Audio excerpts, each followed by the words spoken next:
Je voudrais dire à mes frères et sœurs, les partisans de Masra Succès, d'être d'accord avec moi qu'il doit prendre une retraite politique. Parce que, en fait, il ne comprend pas la politique.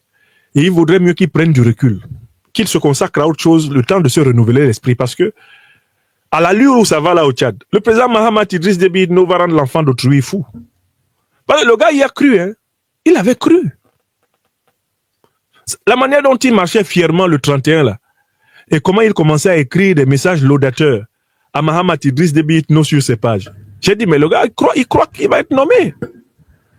Mais s'il croit qu'il va être nommé, ça veut dire qu'il continue à sous-estimer l'intelligence du monsieur qui a été son patron et qu'il a roulé 3 fois dans la farine.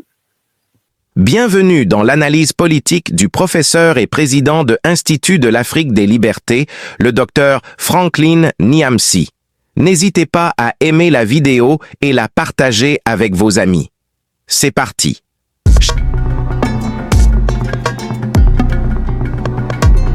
C'est vraiment, il s'est passé un épisode très curieux, très cocasse au Tchad, lorsque a été annoncée la démission du Premier ministre Alla Maye Alina. Quand sa démission a été annoncée, j'ai vu sur les réseaux sociaux frémir de joie les partisans de M. Masra. Et je me suis étonné de la naïveté qui les caractérisait à ce moment-là. Pourquoi étaient-ils contents? Qu'est-ce qui les amusait? Beaucoup d'ailleurs ont veillé à m'envoyer rapidement l'annonce de la démission du Premier ministre Alla Maye Alina. Et d'autres ont pensé à m'envoyer les dernières photos montrant à M. Masra très heureux de participer à la cérémonie officielle de départ définitif des troupes françaises d'Afrique sous la présidence du maréchal Mahamat Idriss Déby Itno. Les partisans de Masra m'ont envoyé ces 2 éléments. 1, l'information que le Premier ministre Alla Maye Alina venait de démissionner. Ça, c'était d'un. Et de 2, ils m'ont donné les images de Masra assis à la tribune et de son arrivée d'ailleurs lors des cérémonies du 31 janvier 2025 à la base militaire anciennement française de N'Djamena et désormais tchadienne. Moi, j'ai été frappé donc par la naïveté, la candeur de ces gens.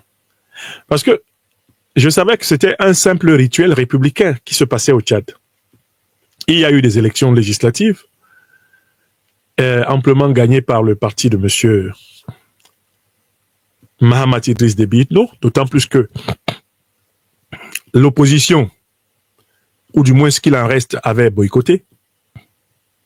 Le MPS de Mahamat Idriss Déby Itno avait roulé, bon, ils ont gagné leurs élections. Mais enfin, la grande question qui se pose, c'est ce vent d'optimisme qui a soufflé dans les troupes de Masra. Sur quoi se fondait-il? Qu'espérait-il? J'ai l'impression qu'il pensait qu'on avait enlevé Alla Maye Alini, qu'on l'avait enlevé parce qu'on voulait ramener Masra à la primature. Car dans la même séquence de temps, je me souviens que Masra a dit qu'il acceptait la main tendue du chef de l'État tchadien. Et quand on regardait bien la direction de sa main, elle pointait la primature du Tchad. Et puis certains partisans de Masra, imprudemment, sur les réseaux sociaux, se sont précipités à dire et écrire qu'il était de retour à la primature et que ce n'était qu'une question d'heure. Vers 21h, on annonce la démission du gouvernement Alla Maye Alini, ou Alina, Alla Maye Alina. On annonce la démission de son gouvernement, mais à 21h15, ils sont déjà sur tous les réseaux sociaux pour dire, on vous avait dit. Et certains étaient venus se moquer de moi en disant, ah, voilà, vous passez votre temps à critiquer notre leader. Voilà que le président Mahamat Idriss Déby Itno va sûrement encore le reconduire à son poste. On va voir ce qui va vous arriver.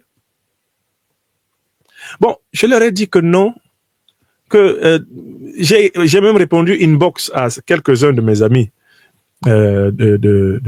du Parti des transformateurs. J'ai quelques amis un peu partout là, dans ces partis-là. Je leur dis non, en fait, si vous écoutez bien jusqu'à minuit, il est probable que le Premier ministre sortant soit reconduit. Et ils me disent pourquoi. Je dis, mais parce qu'il a gagné les élections législatives. Ce qui arrive souvent, c'est quand le Premier ministre perd les élections, quand le gouvernement, le parti au pouvoir, perd les élections législatives, que la démission du Premier ministre parfois est accompagnée d'un remplacement, parce que le président de la République utilise alors le Premier ministre comme un fusible qu'il fait sauter pour donner l'impression de reconnaître le message que le peuple lui a envoyé. D'accord? Mais dans le cas d'espèce, le MPS a tout raflé.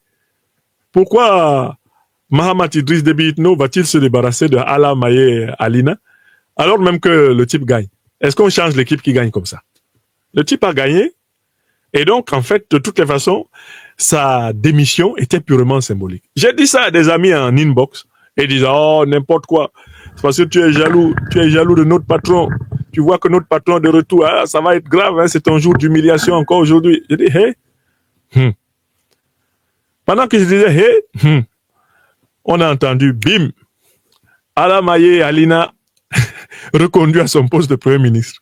Mais mes amis là ont disparu. Je leur ai écrit depuis hier jusqu'à... Personne n'a répondu. Ils sont tombés en brousse. On peut faire ça. Je dis en inbox, hein, mes amis à moi, quelques transformateurs, qui m'avaient juré leurs grands yeux que vraiment, leur champion va retourner à la primature. Je dis non, il ne va pas retourner là-bas. Parce que le monsieur qui est à la primature, au moins, a gagné l'élection législative. Donc, normalement, c'est pas maintenant que le président Déby va l'enlever. S'il veut l'enlever, ça va être plus tard. Mais là, il va le reconduire. Bon, nous, on est assis ici. On vous dit ce qui va se passer là-bas. C'est pas que j'ai le secret des dieux. Encore que, dans le cas d'espèce, j'ai juste fait une analyse. Comment on va virer un Premier ministre gagnant? Il a gagné. On le reconduit. Donc, je voudrais dire à mes frères et sœurs, les partisans de Masra Succès, d'être d'accord avec moi qu'il doit prendre une retraite politique. Parce que, en fait, il ne comprend pas la politique. Et il vaudrait mieux qu'il prenne du recul. Qu'il se consacre à autre chose, le temps de se renouveler l'esprit. Parce que, à l'allure où ça va là au Tchad, le président Mahamat Idriss Déby Itno va rendre l'enfant d'autrui fou. Parce que le gars, il a cru, hein. Il avait cru. La manière dont il marchait fièrement le 31 là, et comment il commençait à écrire des messages laudateurs à Mahamat Idriss Déby Itno sur ses pages. J'ai dit, mais le gars, il croit qu'il va être nommé. Mais s'il croit qu'il va être nommé, ça veut dire qu'il continue à sous-estimer l'intelligence du monsieur qui a été son patron et qu'il a roulé 3 fois dans la farine. Depuis 2021, 3 fois, il a baigné dans la farine. Oh, non. Donc, vraiment, je renouvelle ma petite proposition au président Mahamat Idriss Déby Itno. Il faut lui proposer un poste d'ambassadeur au Groenland. Groenland. Il aille là-bas. Il fait tellement froid, il fait nuit 6 mois là-bas dans l'année. Il aura le temps de se calmer. Parce que vraiment, le monsieur doit se calmer. Voilà. Chers téléspectateurs, vous avez été les témoins privilégiés de cette analyse politique profonde et inspirante avec le docteur Franklin Niamsi. Maintenant, c'est à vous. Réagissez en commentaire, partagez vos réflexions et vos idées. Si cette vidéo vous a éclairé, n'hésitez pas à l'aimer et à la partager avec vos amis. Ensemble, nous construisons l'Afrique de demain.